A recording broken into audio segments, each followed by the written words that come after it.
Hola, bienvenidos a otro episodio de Sanar es Chido. Yo soy Elisa, psicoterapeuta en Capac, y estoy hoy con Ale. ¿Te gustas presentar a la audiencia? Sí, bueno, soy Alejandra Piñuelas, hago acompañamiento con mujeres, sobre todo con mujeres que viven violencia, ¿no? Y he trabajado en diferentes espacios de género. Justo el tema de hoy es violencia, pero desde la perspectiva del trabajo en atención, ¿no? ¿Qué implica ejercer el rol como psicoterapeuta o desde otros roles en donde puedes atender a personas que vivieron violencia desde esa perspectiva? Entonces, bueno, ya lo estaremos desarrollando durante el camino. Cuéntame un poco de manera general, porque no hemos tenido en otros episodios realmente el tema de violencia. ¿Qué implica para ti el trabajo en atención a la violencia? Creo que es como muy crucial que cuando empieces a trabajar esto, tienes que asumir que una cosa es saber sobre acompañamiento terapéutico, ¿no? Y otra cosa es saber sobre violencia y son procesos separados. Que todas las personas hemos vivido violencia y hemos replicado formas de violencia, es lo más probable. Obviamente en mayor o menor grado, ¿no? Pero De que... diferentes tipos y Exacto. formas.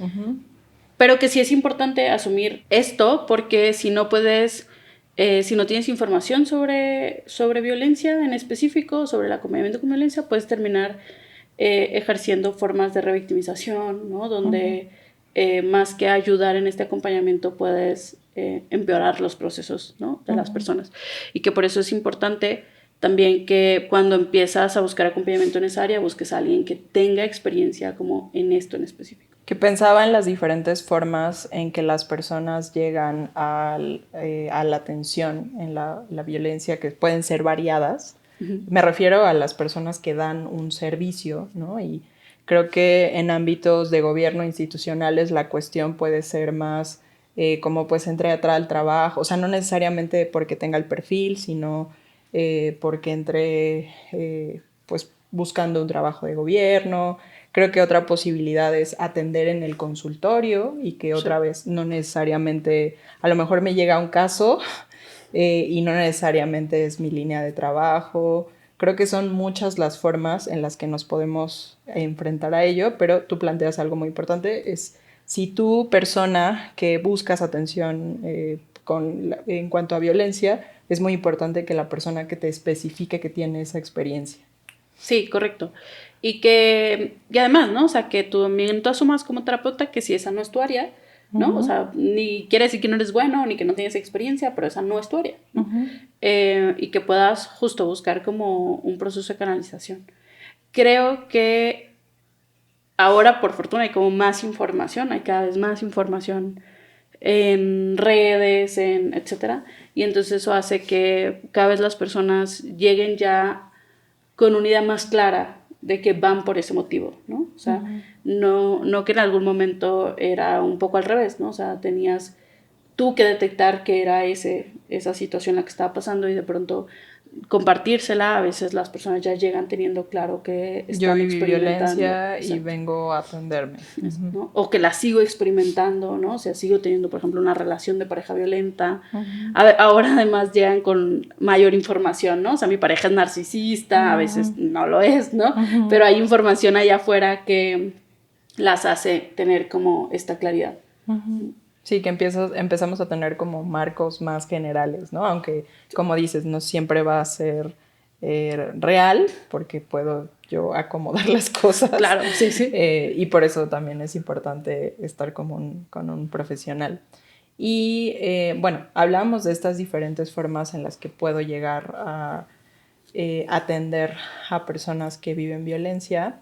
Para ti, ¿cuál sería como el marco mínimo indispensable? O sea, ¿qué necesito como dentro de mi formación para ejercer este rol? Creo que eso también ha ido variando porque en algún momento no había como tal una formación, ¿no? Ahora ya hay como diplomados, ¿no?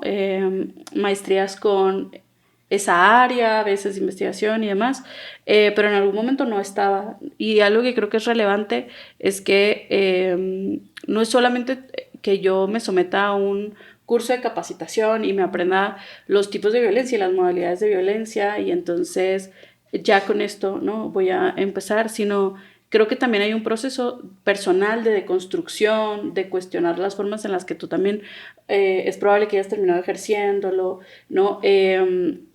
Cómo esto se puede dar de formas muy sutiles y de pronto puede pasar inadvertido hasta para los profesionales, y que creo que es importante también cuál es como tu posicionamiento al respecto, ¿sabes? O sea, empezar a trabajar con género, pues a veces tenemos como información muy básica de género, ¿no? Pero saber esto, pues no implica necesariamente que ya te sientas como listo para hacer un acompañamiento. Claro, es poner el marco de una cosa es entenderlo a nivel conceptual. Exacto. Y eso, o sea, poder acercarte a género es esto, sexo es esto, identidad de género es tal, pero podemos poner aquí el marco de un tema con la violencia es que se normaliza, ¿no? Y otro tema es que pues viene de patrones culturales súper arraigados. Tú decías hace rato, me parece muy importante, seguramente todas las personas hemos vivido violencia y hemos replicado violencia desde este marco, ¿no? Viene de patrones culturales, del machismo, de diferentes problemáticas sociales que están ahí presentes y que justo, o sea, no... El que yo me aprenda un concepto no necesariamente me lleva a mirar en la vida cotidiana cómo esto se manifiesta, ¿no? Y creo que eso es muy importante porque me parece que en algunos espacios sí podría darse así, ¿no? De tomo un curso y entonces ya puedo atender este tipo de situaciones. Y hablábamos hace rato un poquito antes del episodio de que también es un trabajo continuo, ¿no? Claro. De que no es algo como, ok, hice una formación, sino un tema también de cuestionamiento personal y de estar revisando todo el tiempo, pues, qué onda con mi historia de vida, con mis patrones, con lo que yo traigo aprendido. De sanar tu propia historia, de llevar tu propio acompañamiento terapéutico, ¿no? O sea, porque también de pronto ahí estas heridas están y los remueven, ¿no? Cuando ya estás en el acompañamiento y pues es un espacio donde esto no se puede, ¿no?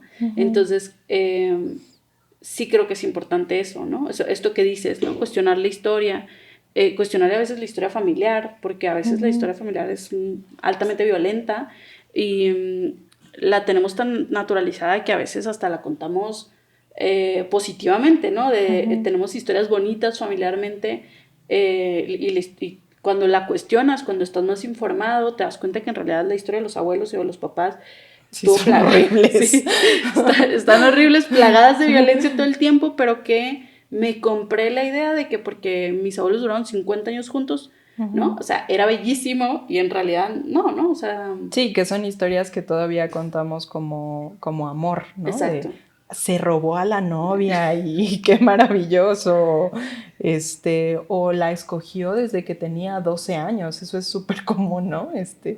Y es como, ok.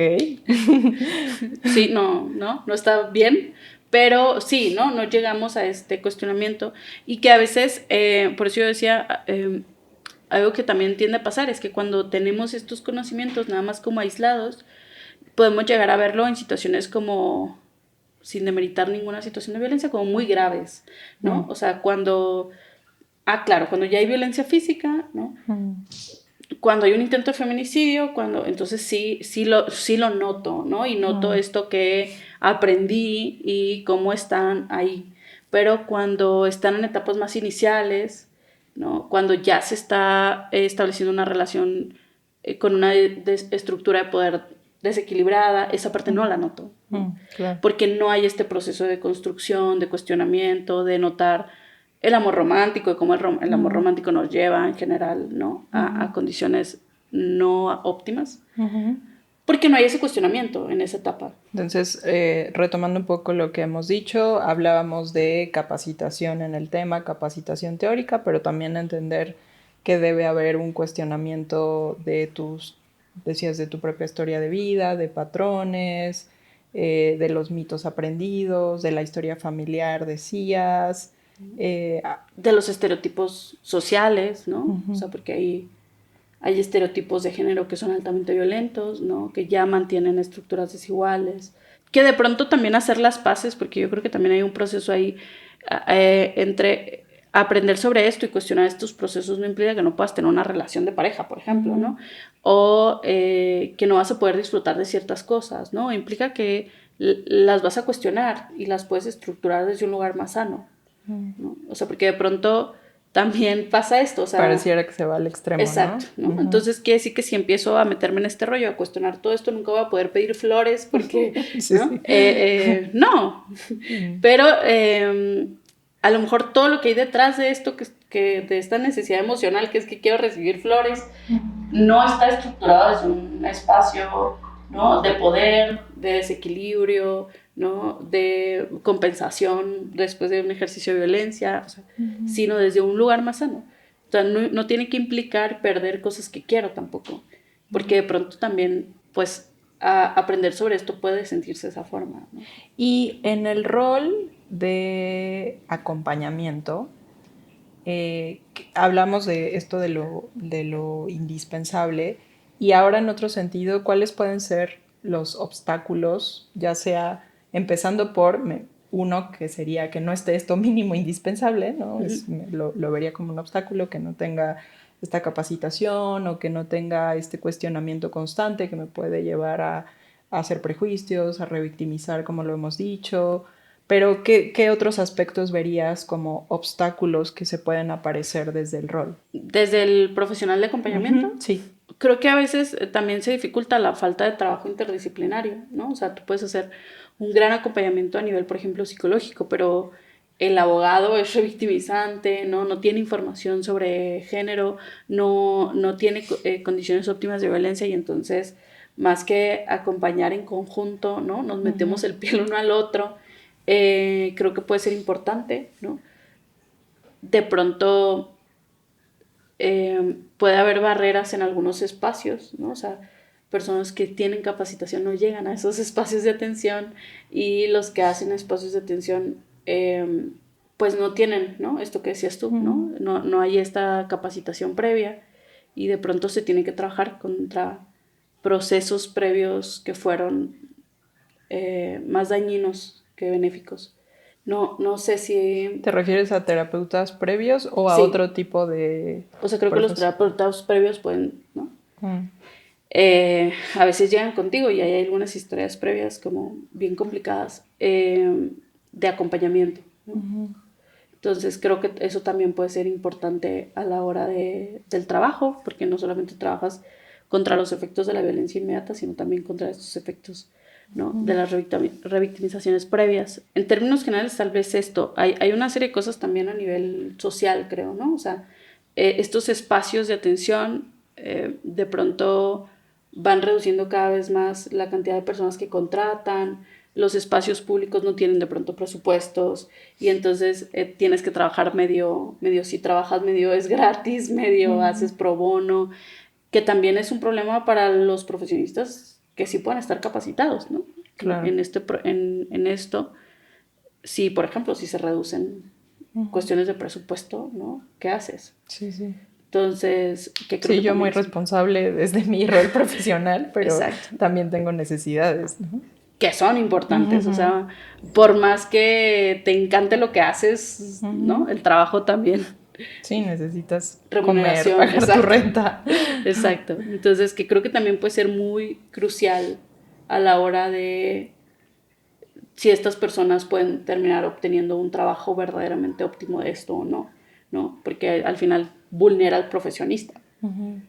Ale, hace rato hablabas de revictimización, que es un término muy común dentro del trabajo con violencia, pero para explicarlo un poco a la audiencia, ¿qué es revictimización? Ok, la revictimización o victimización secundaria tiene que ver con, sobre todo era un proceso que en algún momento se consideró que se vivía solo en los espacios de atención, ¿no? Sobre todo en los profesionistas, de hecho. Es decir, cuando tú llegabas a espacios como el Ministerio Público, como la Fiscalía, ¿no? Y que era algo que ibas a vivir como ahí, que tiene que ver con vivir un proceso de juicio o de culpabilización a partir de la situación vivida. Y que además se dio cuenta que las personas no lo vivían en otro tipo de delitos, ¿no? O sea, no se te culpaba por ser asaltado. Claro. No te decías, ¿cómo ibas vestido cuando te asaltaron? Pues ¿no? es que tú también, ¿no? O sea, andas tentando porque traes esa bolsa colgada del brazo. O sea, esto no se vivía y entonces se dan cuenta que es algo que se vive a partir de cierto tipo de delitos. Violencia sexual, por ejemplo, ¿no? Que es muchísimo, violencia de pareja, etcétera, ¿no? Entonces, cualquier situación donde no se te tome en cuenta, no se toma con seriedad esto, o sea, arréglese para su casa, igual no es tan grave, después se arregla con él, culpabilizar a la víctima por lo que está atravesando o juzgarla por la situación vivida. Hablamos de que la primera situación de la víctima es el delito en sí y entonces que hay una victimización secundaria o revictimización porque esa es la segunda situación que la víctima atraviesa.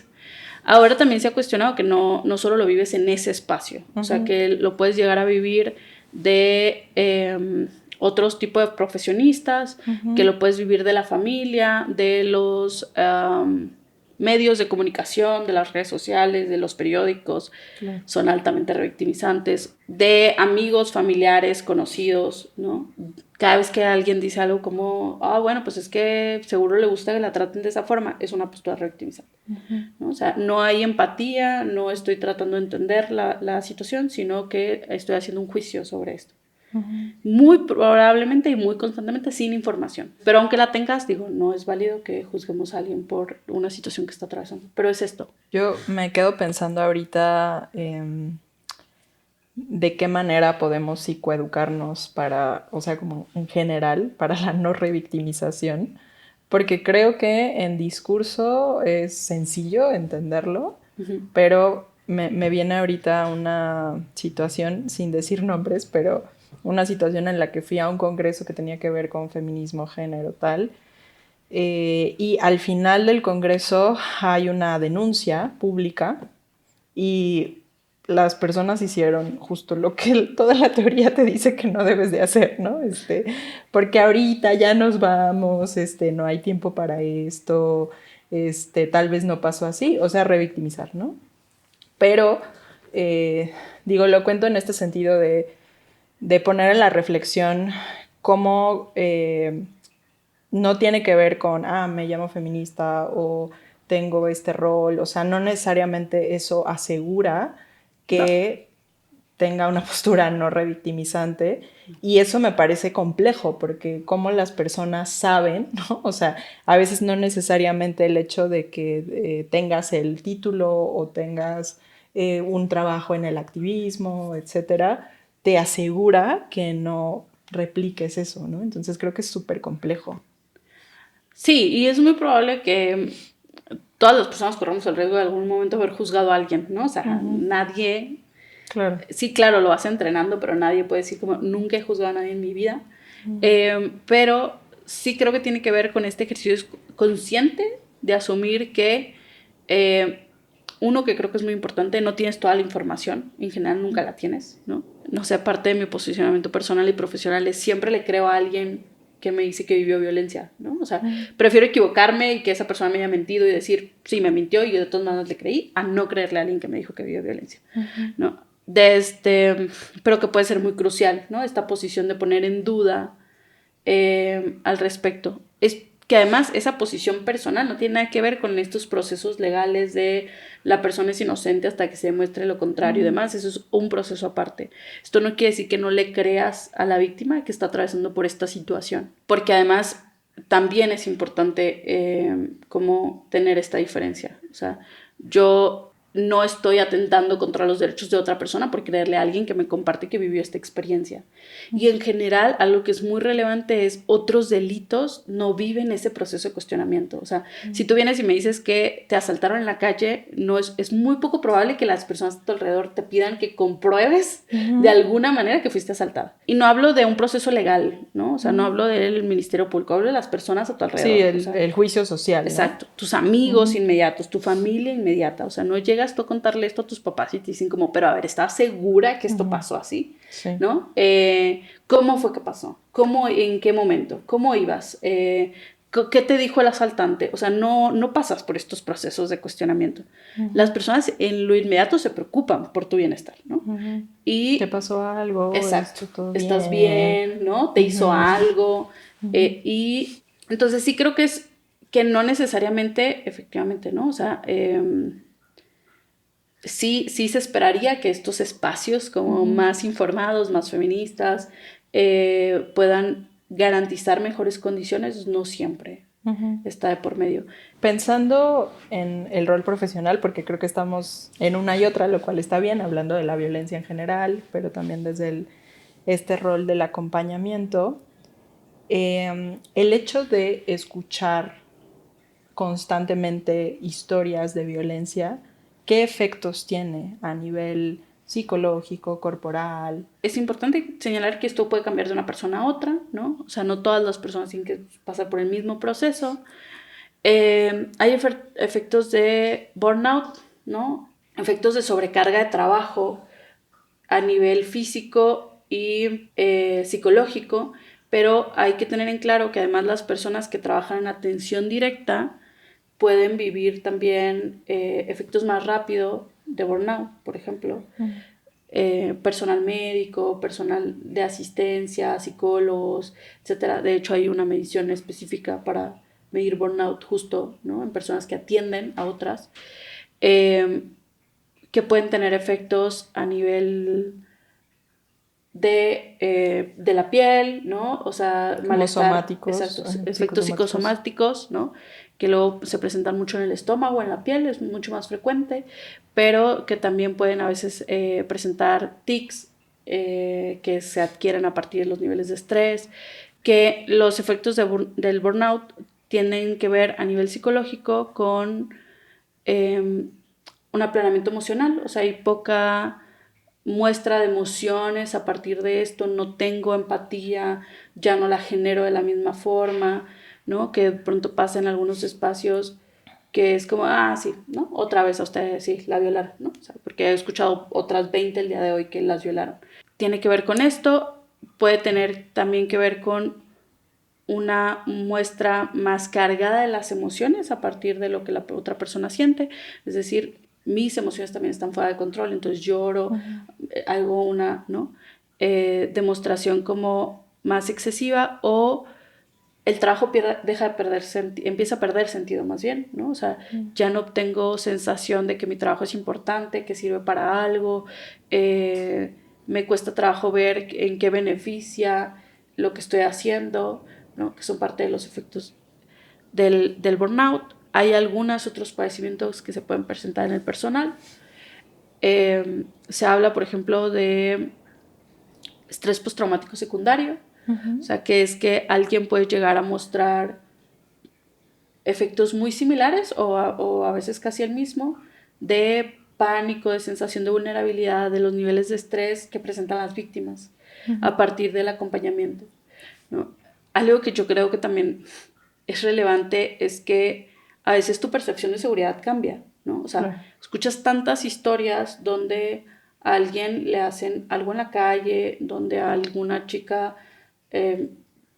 se la llevan, donde el amigo le hace algo, donde la pareja, que también tu sensación de seguridad, de sentirte en riesgo, empiezas a detectar situaciones de riesgo que otras personas no detectan. Sí, o puedes generalizar, ¿no? Exacto. Que esto sucede en todos lados, Siempre estoy en peligro, ¿no? Exacto. Cualquier persona es de peligro, cualquier persona es de riesgo, porque se generaliza esta sensación, ¿no? De estoy vulnerable constantemente. Es complejo, ¿no? No quiere decir que todas las personas tengan que llegar a presentarlo, ¿no? Eso es importante. No todas presentan lo mismo, también creo que eso es relevante.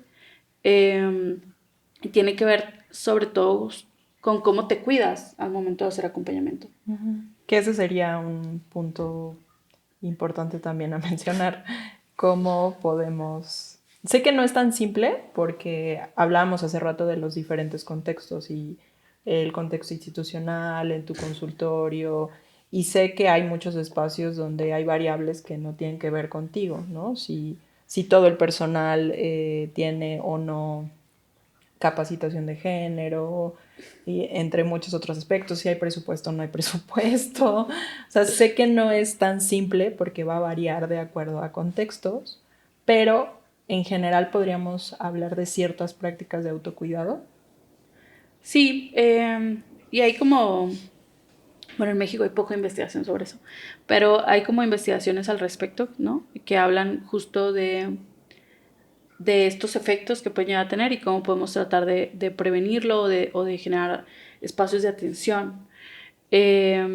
Sí se habla, bueno, uno, que lo ideal sería es que todo el personal, por ejemplo, lleve acompañamiento terapéutico, ya sea individual o grupal, ¿no? O sea, sí se habla como una recomendación. Hablamos ahí de diferentes condiciones de cuidado, tanto de generarnos condiciones de autocuidado, que se componen pues por varias categorías, ¿no? Pero que tiene que ver con tratar de prevenir condiciones de enfermedad, de cuidar si hay condiciones de enfermedad, pero también de tener condiciones óptimas, mínimas de bienestar. Y que ahí también hay que tener en claro que en su mayoría son profesionistas, mujeres, las que hacen esto, ¿no? Y entonces, por eso decíamos al principio, es importante cuestionar los estereotipos también que traes, porque a las mujeres también se nos enseña a cuidar Claro. de diferentes formas, ¿no? Y entonces esto también lo llevamos a estos espacios y no buscamos darnos condiciones de autocuidado de manera personal, ¿no? Porque esto es más grave. Yo estoy bien, yo puedo. ¿no? Yo puedo sola, ¿no? O sea, ¿cómo voy a tomarme mi día de descanso cuando me llaman para esto que es como muy serio? ¿Cómo voy a, no? O sea, ¿cómo le voy a decir que no? Pero en este proceso dejamos de vernos, ¿no? Y entonces eso es relevante. Podemos hablar de condiciones de cuidado entre profesionistas, si es que sí tenemos esto, hay algún tipo de espacio, por ejemplo, en las instituciones esto pasa. ¿Ahí qué puede hacer? Bueno, la forma en la que se trabaja, ¿no? Si hay juicios entre profesionistas, si hay un buen acompañamiento entre ellos. No es lo mismo, por ejemplo, que sea un espacio donde el trabajo interdisciplinario funciona muy bien, o un espacio donde, al contrario, ¿no? Las disciplinas echan la culpa porque es culpa de la terapeuta, porque ella debió haber hecho tal con la persona. Pero la enfermera no dijo, pero... El abogado hizo tal y entonces viene todo mal, ¿no? Y entonces, pues más que acompañarnos o cuidarnos en conjunto, ¿no? Pues nos metemos el pie en ese proceso. Y terminan apareciendo temas de violencia también en los equipos, ¿no? Porque además al estar empapados todo el tiempo de... Sí, puede aparecer violencias laborales, ¿no? O puedo incluso detectar violencias laborales que no existen, ¿no? O sea, porque también no toda situación inadecuada en el espacio de trabajo necesariamente es violencia laboral. Claro. ¿no? Puedo confundir un conflicto con violencia. Con violencia, y entonces esto también deriva en otras situaciones más graves. Y hablamos también del cuidado institucional, ¿no? O sea, en su mayoría, por ejemplo, si hay otros países que han producido estadísticas sobre eso, la mayoría de las personas que trabajan profesionalmente acompañando violencia no se sienten cuidadas por sus espacios laborales, ¿no? ¿Por qué? Porque justo estos espacios laborales no dan esas condiciones óptimas. O sea, no proveen, por ejemplo, el acompañamiento terapéutico, o ya sea individual o grupal, no prevén de condiciones dignas de trabajo, hay condiciones de explotación, hay cargas de trabajo excesivas, se superan el número de casos que deberían de ser viables, a veces hay un profesionista por área y entonces recibe toda esta demanda esa persona sola, etcétera, y entonces no me siento acompañada por mi espacio de trabajo. Sí, son además condiciones perfectas para el burnout, ¿no? Exacto. O sea... Si de por sí esa condición ya podría predisponer el burnout en cualquier tipo de trabajo que hagas, ¿no? Pues si además a eso le sumas los casos que recibes, ¿no? Las situaciones que ves día a día, esto puede empeorarse. Regresando al tema del autocuidado o el cuidado que lo vimos desde diferentes aspectos, ¿cuáles serían las esferas que tú mirarías de este cuidado? Pues se plantea el autocuidado, ¿no? El cuidado colectivo, que sería como entre pares, y el cuidado institucional, ¿no? O a veces social puede entrar ahí, que son como las formas en las que se aborda para el acompañamiento con profesionales. ¿Podríamos pensar en ejemplos de cada uno? Sí, el cuidado, por ejemplo, institucional, es esto que hablábamos, ¿no? De qué rol toma los espacios, ¿no? O sea, si el espacio te provee de recursos de terapia, si el espacio te provee de condiciones óptimas laborales y te da la posibilidad de de que, por ejemplo, ya no aceptes más personas cuando estás sobrecargado, etcétera. Podemos hablar de colectivos, estos ejemplos que poníamos hace un momento sobre cómo se aborda el trabajo entre pares, ¿no? Uh-huh. Si yo me siento respaldado por estos compañeros, si voy a El hecho de recibir que te apoyo. pueda ir a contar algo que me está pasando o hablarlo desde una perspectiva teórica también. Claro, o hacer, por ejemplo, consulta de un caso, ¿no? O sea, a veces pasa entre acompañamiento terapéutico, ¿no? O los otros profesionistas, si se acercan al área de psicología para obtener información sobre cómo abordar algo con la usuaria, ¿no? Y que no sea esta bolita de culpas como hace rato decías, ¿no? De, no, es que ustedes Sí. no hicieron y tal. Exacto. Porque ahí hay que tener en cuenta, ¿no? Que es algo que creo que no habíamos mencionado, pero lo habíamos hablado antes, que el ideal también sería en estos otros profesionistas que acompañan que tengan información al respecto, ¿no? O sea, porque alguien de enfermería o de legal no solamente tiene que saber, pues, de su área, que es legal, sino también saber sobre violencia, sobre las repercusiones de la violencia, información, por ejemplo, cómo hacer una entrevista con personas que vivieron violencia, porque hay características que pueden ser distintas, o información sobre primeros auxilios psicológicos. Hay que recordar que los auxilios psicológicos no tienen que ver con que tú hagas una intervención, sino como sepas cómo manejar a alguien que está en crisis. Exacto, ¿no? Entonces que esto no necesita saberlo solo el terapeuta o solo el psicólogo del área, sino lo puede saber la trabajadora social, la enfermera, el abogado, dependiendo, bueno, que en general son las personas que puede haber, el médico. Y en términos de autocuidado, tiene que ver, bueno, con poder cuidar de ti, darle peso a tus otras actividades del día a día, ¿no? O sea, bueno, también ahí se habla como de alimentación, higiene, atención médica, prevención de situaciones médicas, todo esto entra en autocuidado. El acompañamiento terapéutico entraría ahí, ¿no? Por ejemplo, que puede ser muy crucial. Tener espacios de no trabajo, o sea, yo soy... Y libres del tema, ¿no? Porque yo te platicaba esto de, me ha pasado mirar personas que atienden violencia y después llegan a su casa y se ponen a ver la ley y el orden, ¿no? Entonces es como, pues no te despegaste todo el día de la violencia, aunque sea en una serie, aunque sea en algo que en teoría no tiene nada que ver, pero... Claro, ¿no?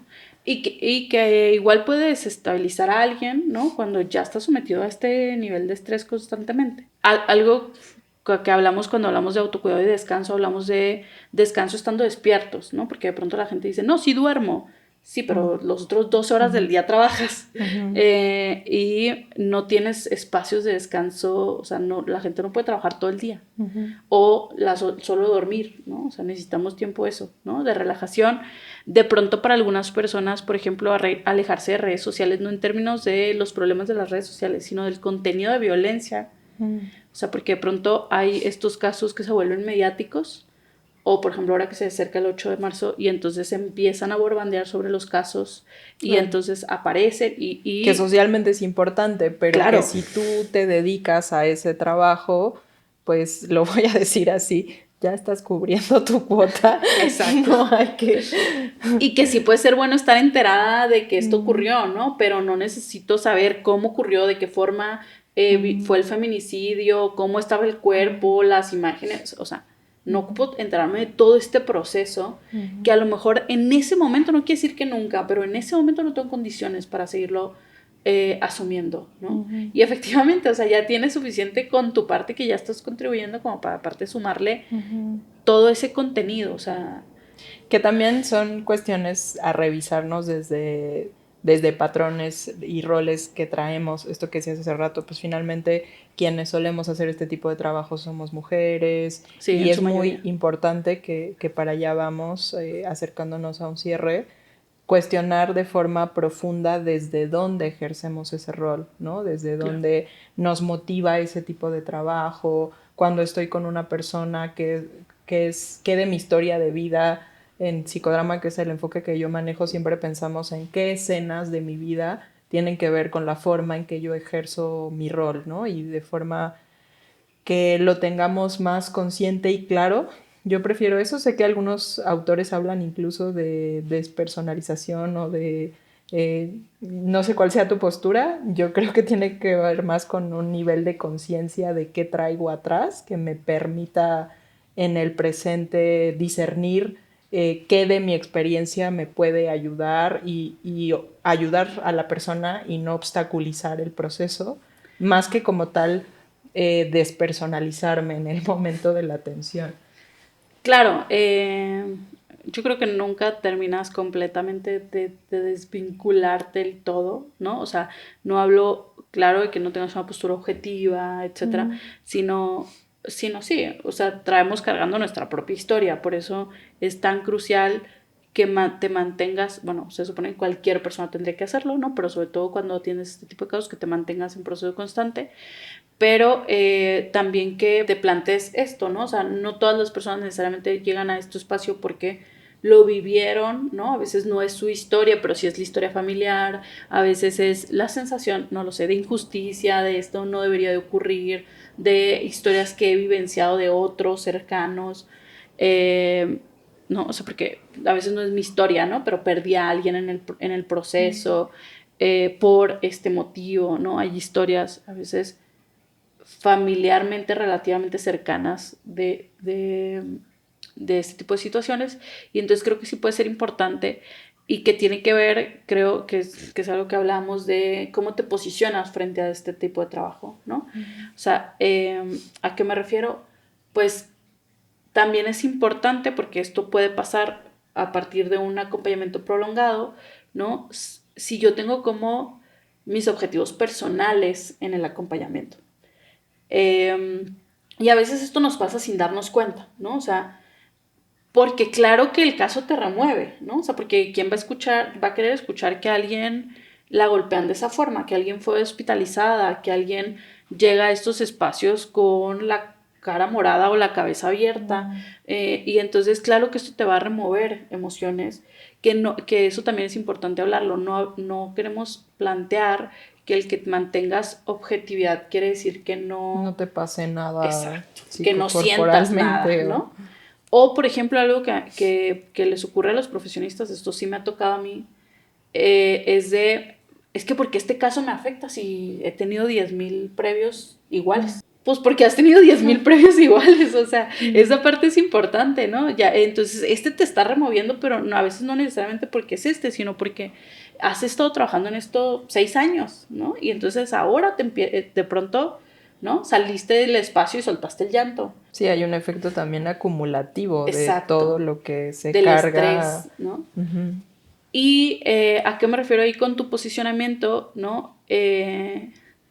Creo que es un tipo de trabajo muy frustrante acompañar violencia y que hay que asumirlo desde ahí, ¿no? O sea, a nivel personal creo que frustra mucho, no en términos de por los casos que llevas, sino porque a veces la persona no va a terminar donde nosotros quisiéramos que termine, ¿no? O sea, no siempre las personas salen de la violencia, no siempre la persona decide dejar al agresor, y de pronto hay que asumir que esa frustración está, pero que esa frustración es mía, y que yo quisiera que lo deje, pero ese es mi deseo, no necesariamente es el objetivo de la persona, no necesariamente va a llegar a tu espacio porque quiera dejarle, ¿no?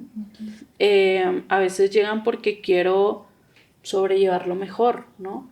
Porque quiero sentirme menos mal con esto que está pasando, ¿no? Porque quiero saber que no estoy loca y que estas cosas que yo detecto sí son reales, pero no necesariamente es porque yo esté decidida y ese sea mi objetivo, dejar a la persona que ejerce violencia. Y eso va a costar mucho trabajo y va a generar muchas emociones, pero yo no puedo posicionarme, y ahí algo que les puede tender a pasar es ponerme en el plan de vamos a salvar a las personas, ¿no? O sea, yo voy a rescatar y voy a salvar a las personas que lleguen a estos espacios porque no va a pasar. Y finalmente es posicionarte también desde esa estructura de poder, ¿no? Exacto. De, yo te voy a resolver, Si yo salvo es yo porque sé yo qué estoy es arriba. lo que necesitas. Exacto. Ajá. ¿no?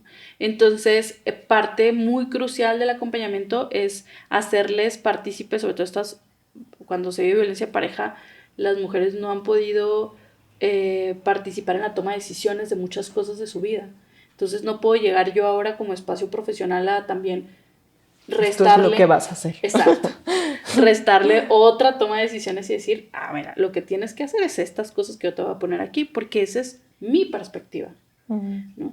Y además eso, ¿no? O sea, pues si yo me estoy posicionando en términos de salvadora, creo que yo tengo más recursos, que tengo mayor información, mayor conocimiento que la otra persona, ¿no? Que yo te voy a sacar de ese espacio y ahí, por eso hablamos de, yo te acompaño a que tú salgas de este espacio, si ese es tu objetivo, o acompañarte. Y si no tendrás otro objetivo, exacto, en el que te voy a acompañar. En el que te voy a acompañar, ¿no? A veces el objetivo es salvaguardar la vida, ¿no? O sea, para algunos espacios ese es su objetivo de trabajo, o sea, solo salvaguardamos la vida, no podemos hacernos cargo de todo el proceso posterior, ¿no? Depende mucho de desde dónde lo estén trabajando, pero eso sí es importante, ¿no? O sea, cómo pasa esto o de pronto también esta sensación de traición si la persona no lo consigue.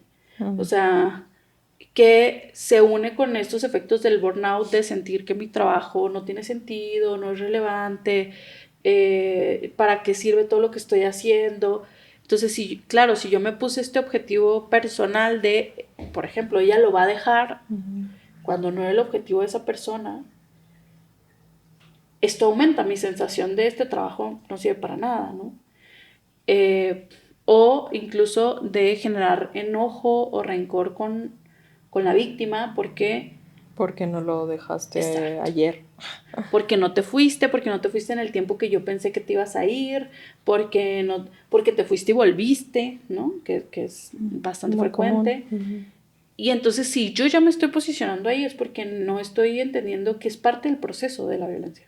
¿No? Que el volver o el que cueste dejar, el que haya múltiples intentos, es parte de los efectos psicológicos de estar dentro. Entonces creo que también es relevante que como profesionistas detectemos si esto nos está pasando y entonces trabajar tu proceso personal, ¿no? Tu deseo, tu enojo, tu impotencia, porque pues es válido que esté ahí, ¿no? Tiene sentido que esté ahí, pero tampoco se la puede es tuyo. Exacto, es tuyo, no se la puedes imponer al otro. Ya finalizando, Ale, pensando en este tema, ¿qué preguntas me puedo hacer como terapeuta para ubicar este posicionamiento mío ante la violencia? Lo hemos ido platicando un poco, pero pienso en las preguntas que pueden quedar como una herramienta para las personas de, ok, bueno, me hago esta y esta y esta. Creo que una parte importante puede ser si yo empiezo a identificar que tengo una emoción hacia la persona que estoy acompañando, ¿no? O sea, si yo empiezo a detectar que estoy enojada con ella, ¿no? Que me desespera porque no va lo suficiente rápido, ¿no? O sea, que cada vez que la veo me termino sintiendo muy frustrada, o sea, si hay una emoción referente a la otra persona, creo que puede ser importante empezar a plantearte si yo tengo claro cuáles son los objetivos terapéuticos individuales de esas personas o si yo en automático empiezo a asociar con, sí, es que... El objetivo es dejarlo. Exacto, ¿no? O a lo mejor incluso ni siquiera lo pregunto, o sea, porque como ya es hacia donde va, por ejemplo, el espacio, ¿no? O sea, si yo trabajo en una institución pública que está dirigido a salvaguardar la vida de las mujeres, y entonces ni siquiera lo pregunto porque ya ese es el posicionamiento, y a lo mejor no, ¿no? Y entonces si esto entonces sería preguntarme por mi emoción, preguntar o saber tener claro cuál es el objetivo terapéutico de la persona, más allá de los objetivos institucionales, e identificar también si tú tienes tus propios objetivos ocultos. Sí, porque pasa, ¿no? Y entonces creo que a lo mejor eso nos puede dar como cierta información, ¿no? Y a lo mejor si esta sensación que hablábamos de si mi trabajo es relevante o no, si estoy aportando o no, si está o no está presente, ¿no?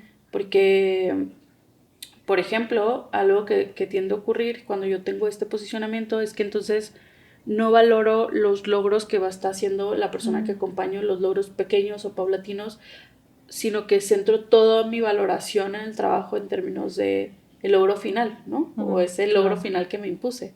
Entonces también eso, ¿no? O sea, cómo yo me estoy sintiendo respecto a mi trabajo, si siento que estoy ayudando, contribuyendo, si siento que es valioso o, ¿no? Creo que puede ser importante. Bueno, Ale, pues yo te agradezco mucho por estar acá. Espero que no sea la última vez. No, al contrario, gracias. Y bueno, pues si ustedes tienen preguntas que tengan que ver con el tema, sobre la violencia desde otras perspectivas, pues les invitamos a que nos comenten y nos vemos en otro episodio de Sanar es Chido.